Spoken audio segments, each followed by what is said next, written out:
Mr. Jerogam.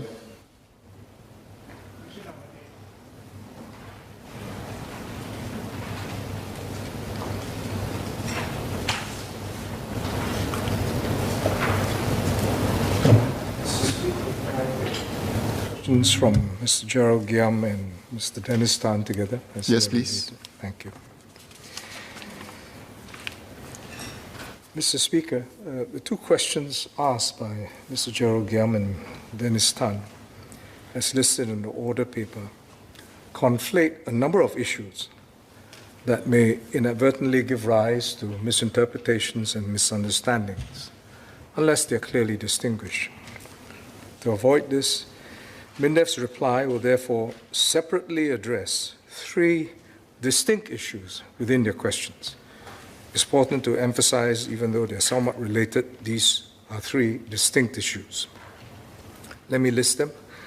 First, Singapore's position on the rights of military aircraft to conduct passage and training under international law. Second, the role and responsibilities of the authority managing a flight information region. And finally, the Singapore Armed Forces, the SAF air defense system, to protect Singapore against aerial threats.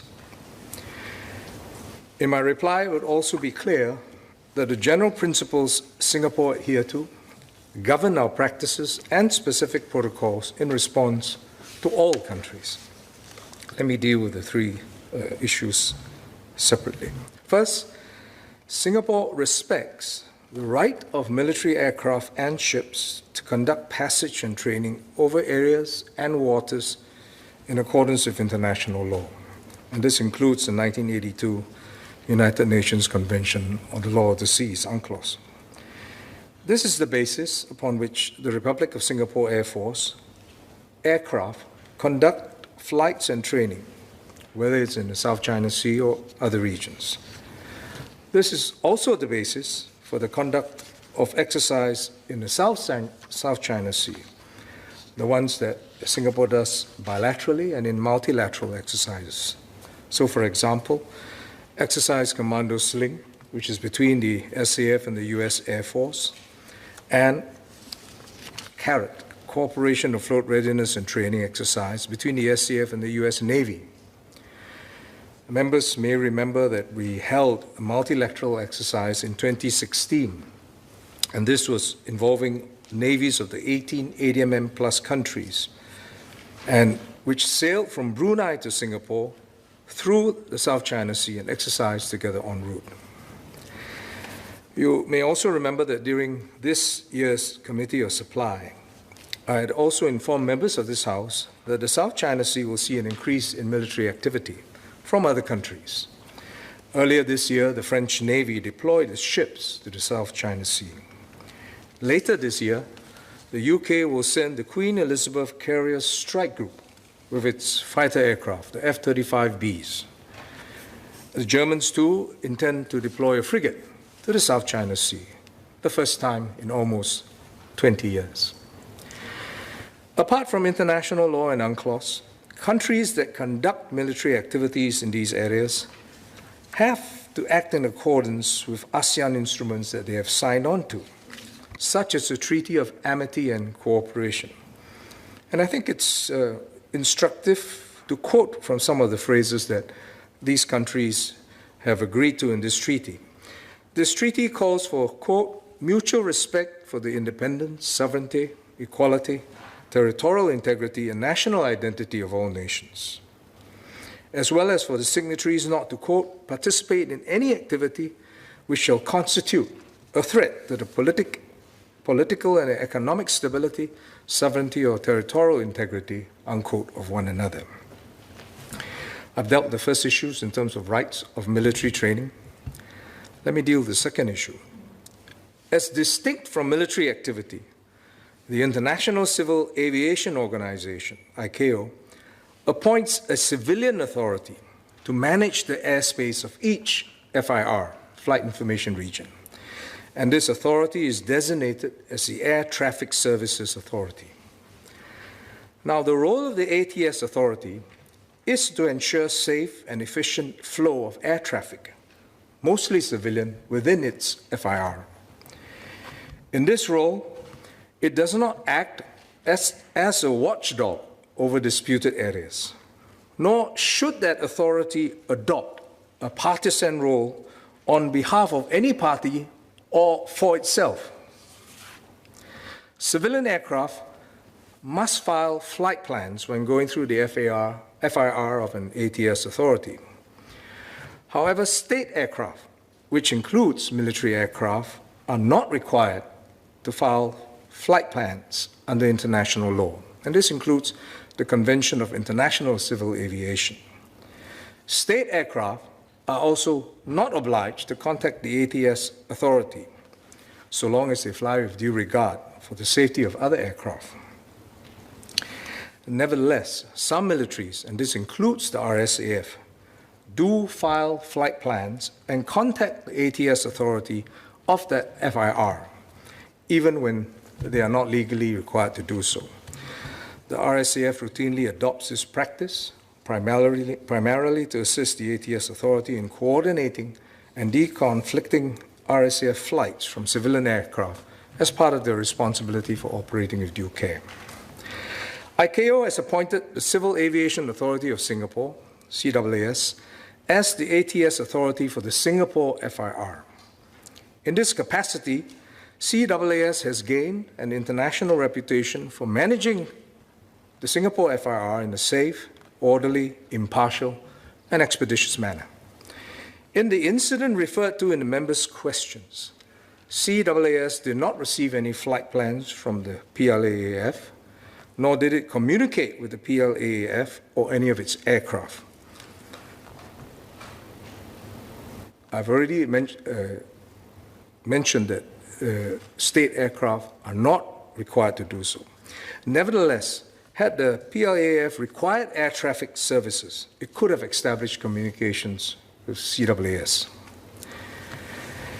Mr. Giam's question also confuses the role of CAAS as the ATS authority for the Singapore FIR with the role of the SAF to defend Singapore-owned territorial airspace. We should be clear that the RSAF has no mandate nor any role in the management of the Singapore FIR, which is, of course, carried out by the CAAS, a civilian authority appointed by ICAO. The third issue, Singapore's air defense. Singapore is a small country with a high population density and therefore more vulnerable to air threats. The SAF accordingly maintains air defense units at high alert.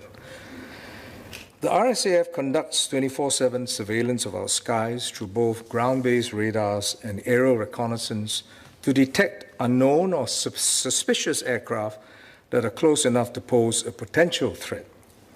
On average, each year, the RSAF responds to more than 350 such incidents.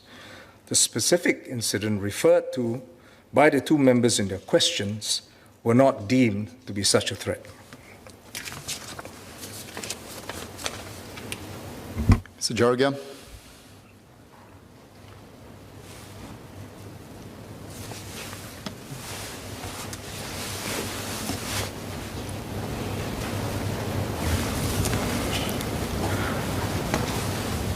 Thank you, sir.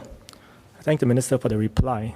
Since state aircraft are not required to file flight plans when entering our flight information region, how does Singapore ensure that these aircraft do not have hostile intent? And does Singapore expect, I understand that there's no requirement for them to file these flight plans, but do other countries by convention file their flight plans for their state aircraft? And is this incident the only time that no flight plans were filed when entering the FIR? Thank you.